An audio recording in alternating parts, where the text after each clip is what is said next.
Well, good morning and welcome to Morning Cuppa. It's great to have your company today.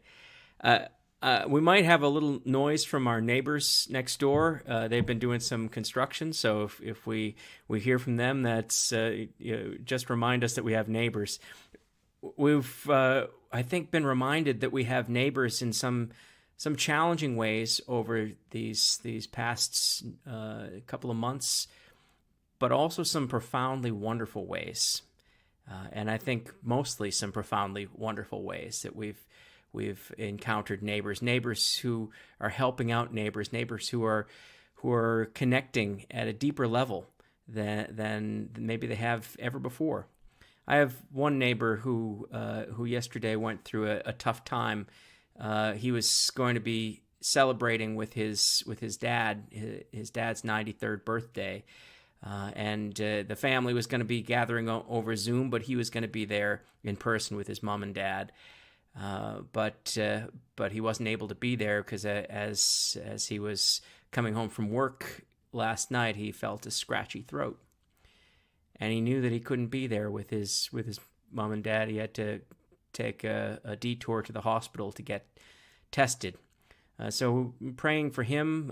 He's feeling okay, but it just meant that he couldn't be together physically with his dad on his birthday, and that was I know it was really hard for him. But I want to share with you a good news story today, a good news neighbor story, and it's a story, and I want to show you a picture that I know is going to warm your heart and brighten your day. It's a story of a 19-year-old. I'm going to call him James. And James, he was on his way out to see the world at the beginning of this year, and in February he left to travel all around the world and have this great adventure. His little sister gave him this enormous hug before he left, and his mother commented at the time that she didn't know if the little sister was gonna let James go. Finally, she did, of course, and he went off on his great adventure around the world. And James was in Nepal in March, and as you are in Nepal, you're often out of the mobile signal or Wi-Fi range, and just experiencing some magnificent things in nature. But he came back into civilization, as it were. He came back into town, and he found out what was going on across the world, but that had so rapidly developed in the time that he was out of contact, and he was scared. He was scared because borders were closing, flights were being canceled, and his flight was back to Australia from Nepal was canceled, and he didn't know what to do. He rang up his mom, and his mom was beside herself, as any mother would be. She didn't know what to do for him, but she rang up another neighbor, a neighbor who was a travel agent. Now, this travel agent had been going through a really rough time because her work was all but come to a standstill, and still has. So she's really been doing it tough in this time. But this travel agent put all her skill and energy and passion to work, and she was able to get James the very last ticket on the very last flight out of Nepal to London. Couldn't get anything to Sydney. Couldn't get anything to Australia at that time, but was able to get James to London on the last seat and the last plane before the borders closed. And so he was able to get to the UK. There were people there who were able to look after him, and then he was ultimately able to get a flight back to Australia, where he was in quarantine for 14 days. So this 19-year-old has been on this adventure that was not what he had in mind, but he did all right in quarantine. They looked after him well at the Sheraton. But I just want to show you this picture. This picture was taken, I think it was 12:05 in the morning, and James was just about to be released from his quarantine period, and I just love. This was taken by his mom. You see his dad there. You see his little sister waiting in her pajamas, up late and come into the city to welcome home her big brother. It's just amazing. Now here's the picture I really want to show you.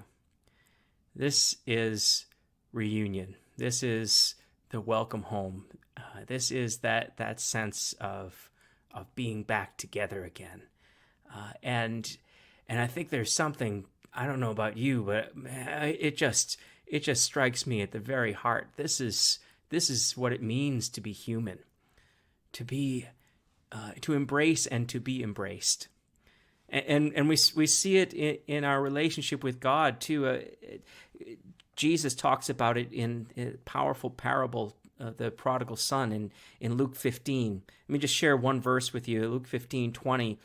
The prodigal son returns home, and Jesus says, "But while he was still a long way off, his father saw him and was filled with compassion for him, and he ran to his son, threw his arms around him, and kissed him."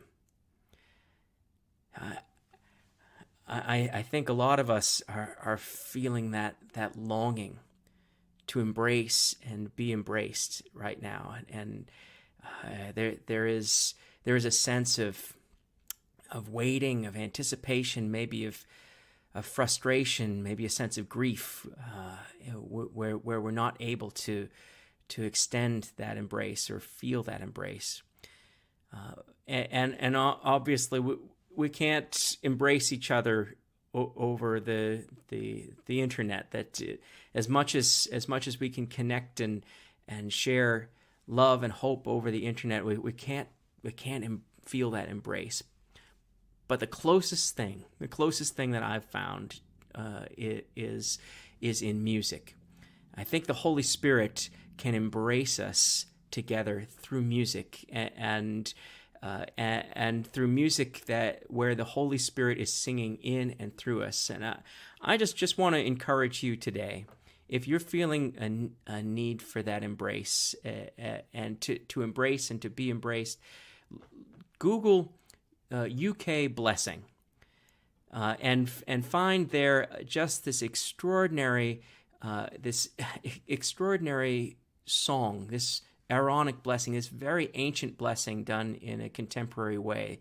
This ancient blessing that UK churches across the UK have come together over distance. They've come together to sing this extraordinary blessing over a country that is really, really hurting right now, and it gives me an indication of what God is up to. That God is stirring something beautiful and wonderful in this difficult and challenging time. If you've got, I think it's a little over 6 minutes. It might take you more than 6 minutes because you might have to watch it more than once. I know I've watched it multiple times and felt that embrace of the Spirit as I've listened to it, and just to know that God is bringing His people together in ways that are, it's almost, it's about time that we realize that Jesus' prayer in John 17, that they may be one. That Jesus prayed that from his very heart, and it's about time that we started living that out as a church. And we're doing that in lots of different ways, in lots of practical ways, coming alongside people in need. But the embrace that you can feel in this song, in this music, I think will if you haven't seen it yet, I encourage you to go ahead and see that and start your day with that. But now, as we move into our day, I just want to share with you those words of blessing that that have rung through the ages among God's people. May the Lord bless you and keep you. The Lord make his face to shine upon you and be gracious unto you. The Lord lift up his countenance upon you and give you peace. God bless you and